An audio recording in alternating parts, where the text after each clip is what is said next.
சாரதிகளுக்கு விடுக்கப்பட்ட எச்சரிக்கை, கடுமையாகும் நடைமுறை.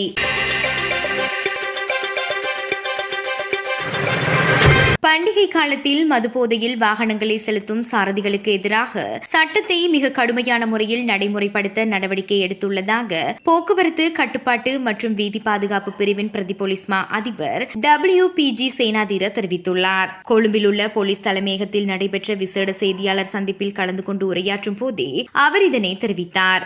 பண்டிகை காலங்களில் ஏற்படும் வீதி விபத்துக்களை கட்டுப்படுத்தும் நோக்கில் நாடளாவிய ரீதியில் விசேட சோதனைகள் முன்னெடுக்கப்பட உள்ளன. இதன்போது மதுபோதையில் வாகனம் செலுத்துவோர் கண்டறியப்பட்டால் அவர்களுக்கு எதிராக எவ்வித பாரபட்சமும் இன்றி சட்ட நடவடிக்கை எடுக்கப்படும் என அவர் எச்சரித்துள்ளார். இதேவேளை பண்டிகை காலங்களில் ஒரு சிறிய வாகன விபத்து இடம்பெற்றாலும் கூட அதில் சம்பந்தப்பட்ட சாரதிகள் உடனடியாக போதைப் பொருள் பரிசோதனைக்கு உட்படுத்தப்படுவார்கள். வீதி பாதுகாப்பை பேணும் வகையில் சாரதிகள் மற்றும் பாதசாரிகள் அனைவரும் மிகுந்த அவதானத்துடன் செயற்படும் கேட்டுக் கொள்ளப்பட்டுள்ளனர். பண்டிகை காலங்களில் வீதிகளில் ஏற்படும் நெரிசலை குறைக்கவும் உயிரிழப்புகளை தவிர்க்கவும் போலீஸ் போக்குவரத்து பிரிவினர் விசேட கண்காணிப்பு பணிகளில் ஈடுபடுத்தப்பட்டுள்ளமை குறிப்பிடத்தக்கது.